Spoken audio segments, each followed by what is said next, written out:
What's the most embarrassing thing you pretended to like for a man? Seinfeld. His friends. Baseball and basketball and football and soccer. Skrillex. Where is that man? There was just one man. I don't even know. How does anyone find that funny? I mean, seriously, how does anyone find that funny? If you laughed at it, there's something seriously wrong with you.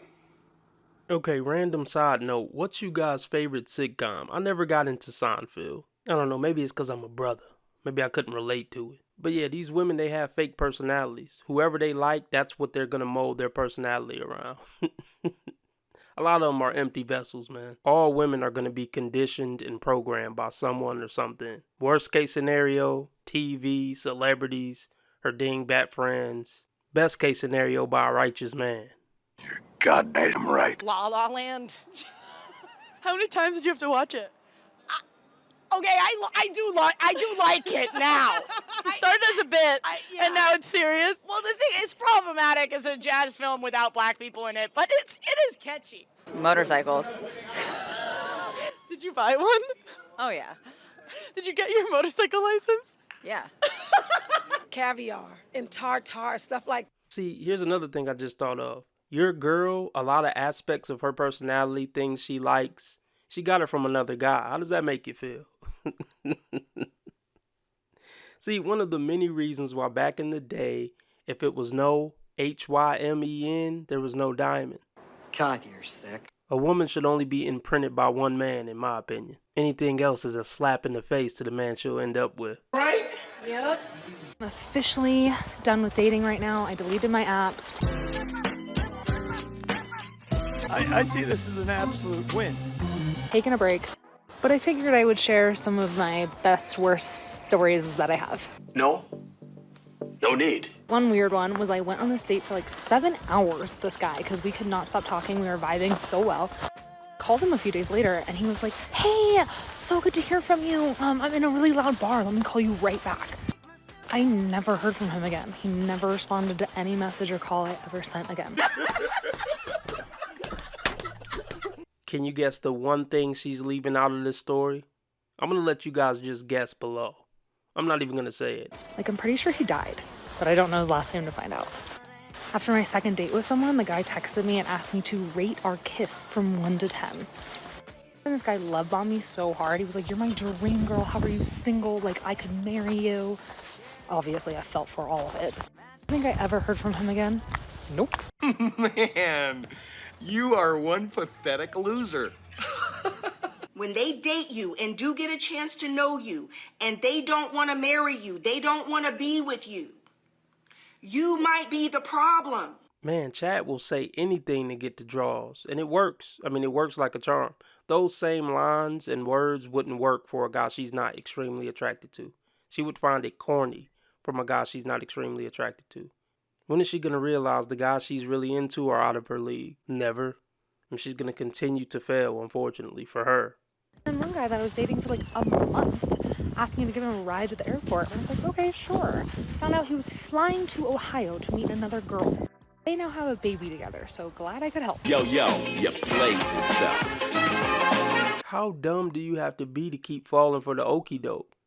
See, she thinks that this video is shaming the guys and talking about how the dating pool has pee in it, but it's really showing how much of an ignoramus she is. What's broken about your intuition? What's broken about your discernment? Like, seriously. 5 years ago, my wife of 17 years walked out on me. I begged, pleaded, fought to keep her. Nothing worked. She walked out after 17 years of being together. For more than a year, I thought I was going to die. I thought it was going to kill me. I could not fathom continuing life without this woman I'd been in love with since I was 13 years old.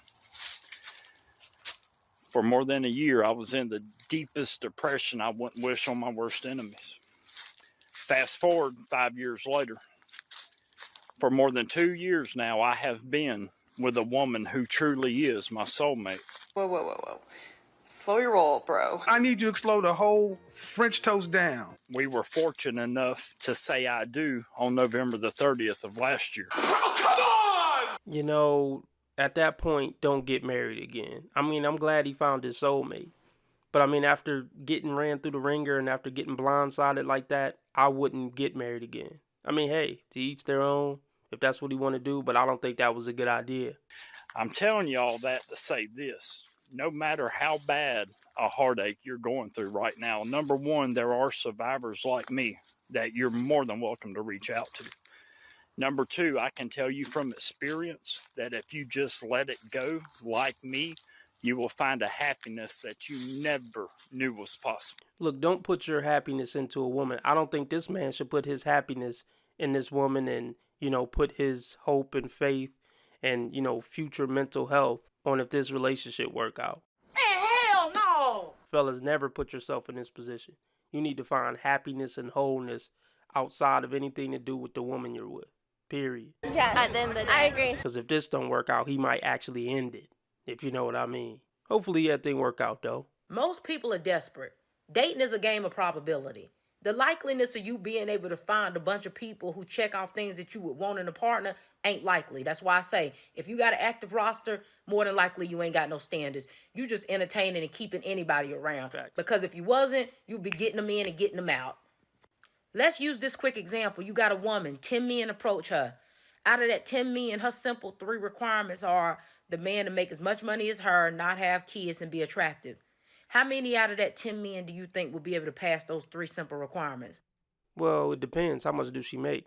By the time a woman have a financial requirement like that, it's usually the women who make on the higher end. Ain't that a bitch? And then how attractive do he got to be? Because for a lot of women, he got to be a 9 or a 10. 8.5 at least. Most men will, date a 6 or a 7. Women not seeing nothing below a 8.5. Not all, but most. Probably not even 2 out of that 10. So now she down to 2 men that she could be picking from. You can't make this shit up. You can't make this shit up. Y'all heard it. Exactly. Top 20%. Chad and Tyrone. See? Yeah, 2 out of 10. The 2 men that every other woman in that area want. But now you got to consider, do those 2 men like her the same way that she like them? Because they might have a roster too, full of women. And they got they person that they like more than they like her, right? So you got to factor that in. Then let's say they do both like each other equally. Then you got to start factoring in stuff like the personality. Do you vibe? Do you have a connection, right? Now you got to figure out, hold on, are you emotionally intelligent? Do you know how to handle like basic life finances? Do you know how to be disciplined? Are you faithful? When you start having to factor in all of these different things, this ain't got nothing to do with being picky. This got to do with the fact that most people ain't going to cross those T's. It got everything to do with being picky. Most people are average. Most people have 3 or 4 major red flags. There is no perfect person. I mean, you're not going to meet someone who has no major red flags. I would say the best person in the world has 2 big red flags. So yes, women are very picky, and that's what it's about. Look, by the time you over 25 dating, look, you effed up big time for 7 years at least.